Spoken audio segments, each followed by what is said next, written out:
Hi guys, follow me on Instagram to never ever miss any of my crazy updates.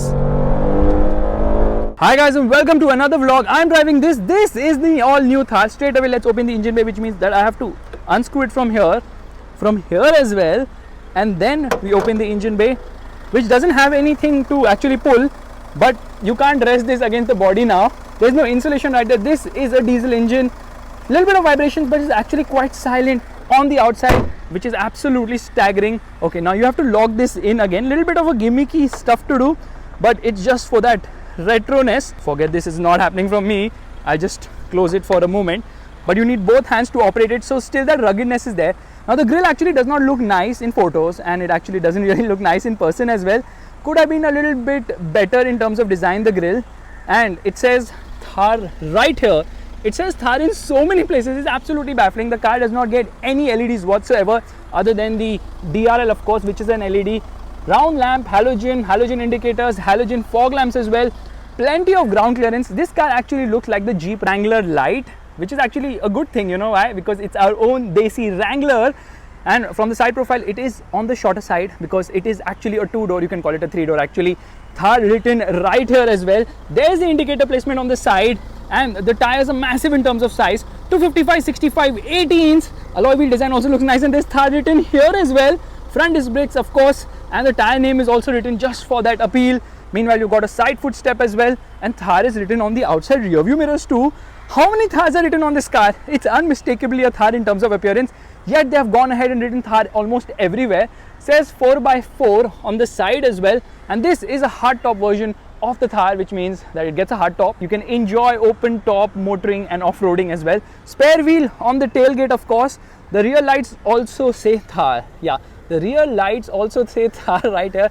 Halogen unit, but the brake light is actually LED. But why are there so many Thar badgings? Okay, I believe this is a reflector, rear parking sensors, no reverse parking camera, and it says automatic because this is an automatic variant.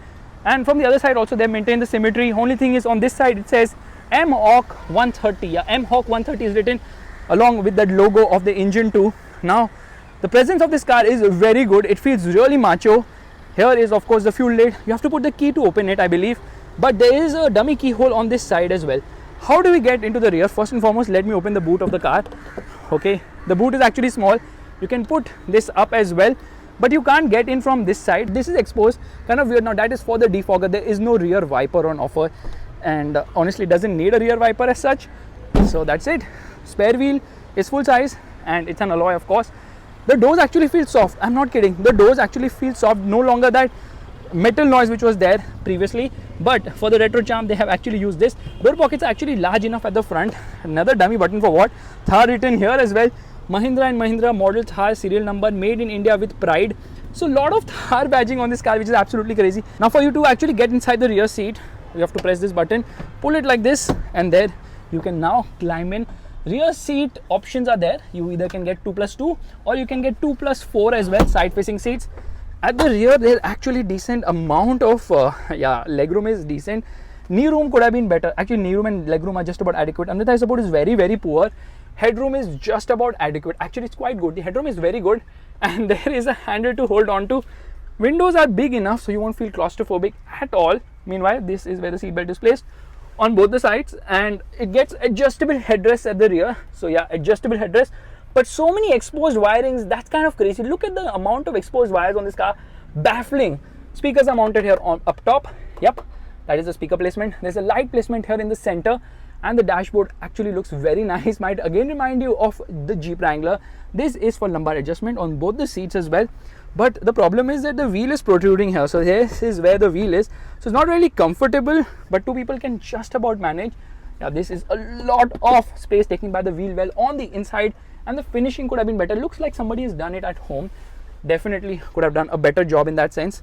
So no scooped out seat back, little bit scooped out actually, but there's storage space here. There is a hook here which says maximum of 3 kgs. Yeah, there is no hook on the other side, but again scooped out seat back with magazine holder. That is the center console.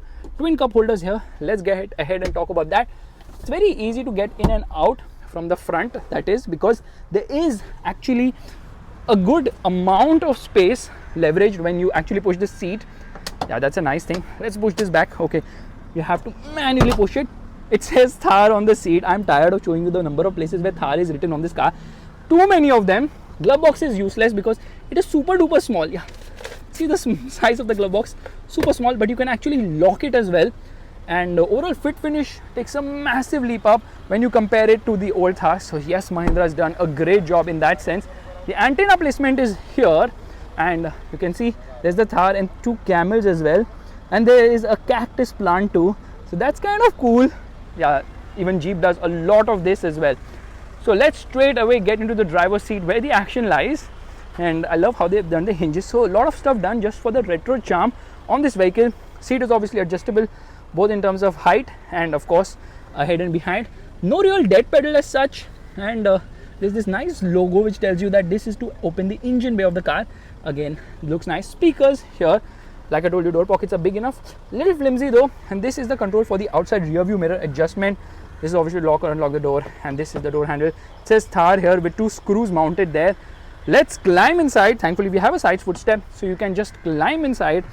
And the dashboard actually looks nice, but remember one thing, there are a lot of buttons here and not the best ergonomics, I would say. This is obviously for traction control, this is for downhill assist, and these 4 buttons are actually for the multi-information display on the instrument cluster. Headlight leveler, this is the multi-information cluster.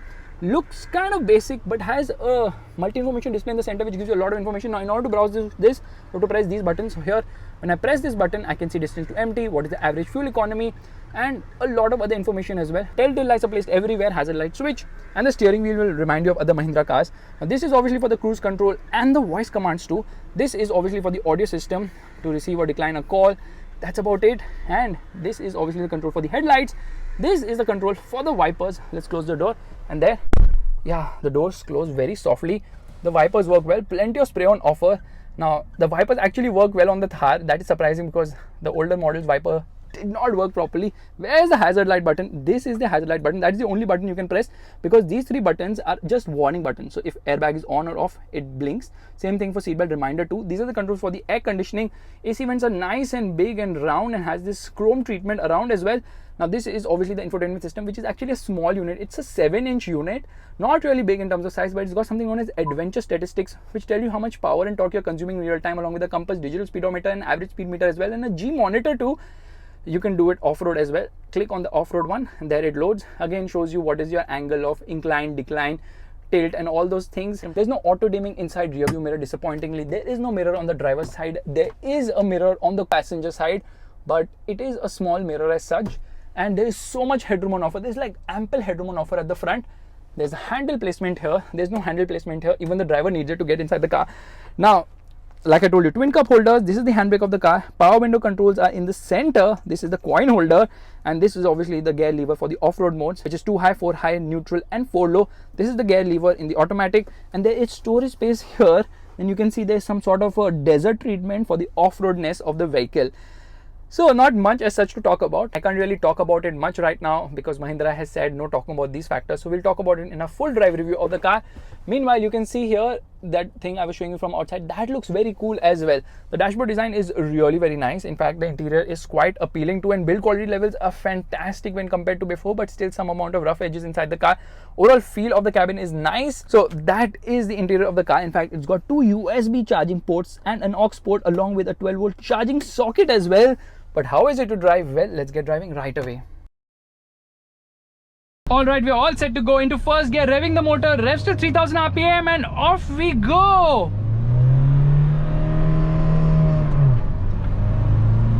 So yeah, performance is so much better than before, but the car moves around so much that my mic has been moving around, and this is the 3rd time I'm shooting the same vlog. This time without the mic, this time relying on GoPro's own audio to see if it gets recorded. So I'm going to be shouting a lot in this vlog, so pardon me for the same. You see, the ride quality is very busy because it's a body on frame platform, and with a body on frame platform, of course, there's this continuous movement which is always happening. The suspension is on the softer side and the steering feels quite light, and finally it is centered. The earlier model, the steering used to be like this. Here it is centered, which is a good thing. Performance is actually very good. Refinement levels are absolutely fab now. However, it gets really vocal once you get past the mid-range. So in the top end, it also lacks thrust, but it also gets very noisy there. Listen to that. Yeah, it is not the best in terms of high speed stability, although it really doesn't reach high speeds, and you would not want to take it to high speeds either.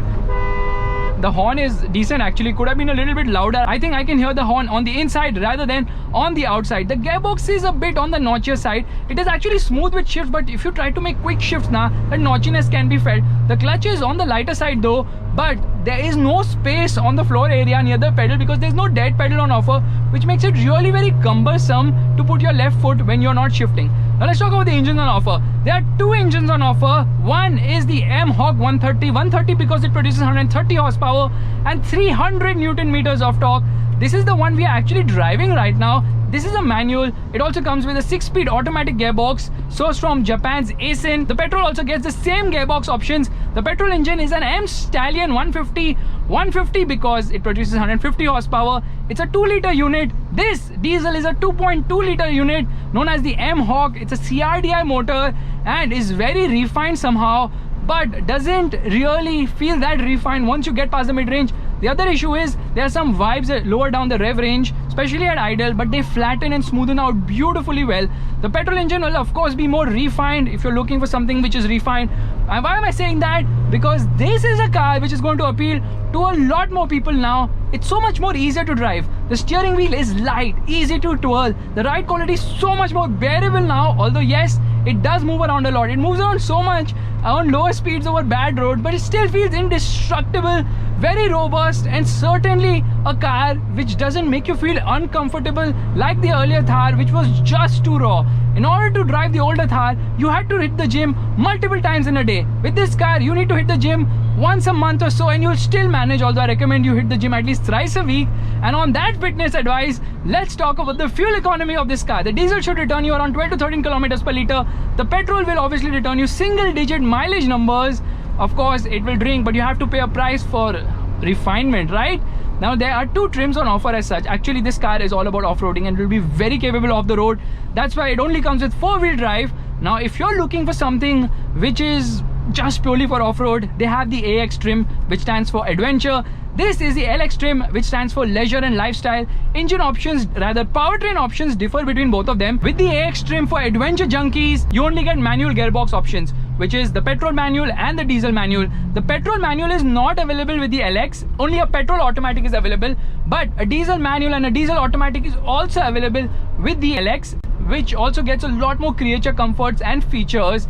And of course, the driving feel is intact. This is a car which will keep you happy when you go off the road, yet it will keep you happy if you take it to office every day as well, because Mahindra has made an all-rounder vehicle which has the feel, which has the presence, which obviously will make others smile as well, because it is a mini Jeep Wrangler without a doubt. Even in the way it looks, the stance is super wide when you look at it on the road, and it turns a lot of attention as well. But somehow it's giving me the TUV 300 vibes, which means that, you know, I'm kind of feeling I'm driving the TUV 300, even in terms of steering feel, in the way the chassis responds, mainly because I think they are sharing a lot of parts internally. Of course, this uses a body on frame platform, so does the TUV, but the steering looks also very similar. I have not much to complain about in terms of performance, in terms of refinement, but the suspension could have been slightly more comfortable, although off the road they have to go for a body on frame platform, and those characteristics will obviously be seen, which are seen here without a doubt. Meanwhile, there are certain things I did not talk about, like of course they have another Easter egg at the back where there's a leaf sort of a treatment on the rear windscreen, and the rear seat also reclines. Yes, it reclines both ways, so you can fold them flat if you want to increase the boot carrying capacity, or you can recline it backwards to increase your comfort levels as well. Let's just downshift into second gear. Oh my god, the response is immediate, nice, but loud as well. This car is best driven around the mid-range because that's where it feels really punchy and eager. Beyond that, I mean, obviously lower down there's some amount of lag. In the top end also, it becomes vocal. It doesn't feel really comfortable, and red lines below 5000 RPM. Although the red line is marked at 5000 RPM, it red lines below that, before that rather. So here we go. Braking performance is really very nice. I'm saying here we go and I'm applying brakes. That's like counterproductive. Anyways, braking performance is really very nice. It gets ABS, it gets EBD, it gets rollover mitigation, it gets a slew of electronics as well to ensure that the Thar obviously meets the new emission norms and the safety norms as well. So this is a global car in the real sense, because the price will be attractive. I believe this particular variant I'm driving should be priced around rupees 15 lakhs. Meanwhile, the automatic will cost you around 1 lakh more, and in that sense, it is a Jeep Wrangler with a lot less money going out from your pocket, and that is a big win situation as well. Driving in the city, no problem. What a step up by Mahindra with the Thar. I'm quite impressed, to be honest. This is a car which has surpassed my expectations without a doubt, and probably Mahindra will continue to offer us something which is very different and unique. Now, if they slap on 2 doors on this car like how it is with the Wrangler, it doesn't make any sense, because then everybody would buy the Thar, nobody would buy the XUVs. That said, that's a new discovery for us today, that a 5-door Thar would be so awesome, but you can still use this for your daily grind, because you can seat 4 in comfort, the rear passengers not so much, but still doable as such. Anyways guys, this is my vlog of the Mahindra Thar 2020, the 2nd generation model, which has been 10 years in the making. Actually, it's come after 10 years from the 1st generation model, but the way the lifestyle segment has been increasing and improving, well, they have put in a lot of effort. This car has been tested so much, it's been absolutely insane. It's time to end. Bye bye.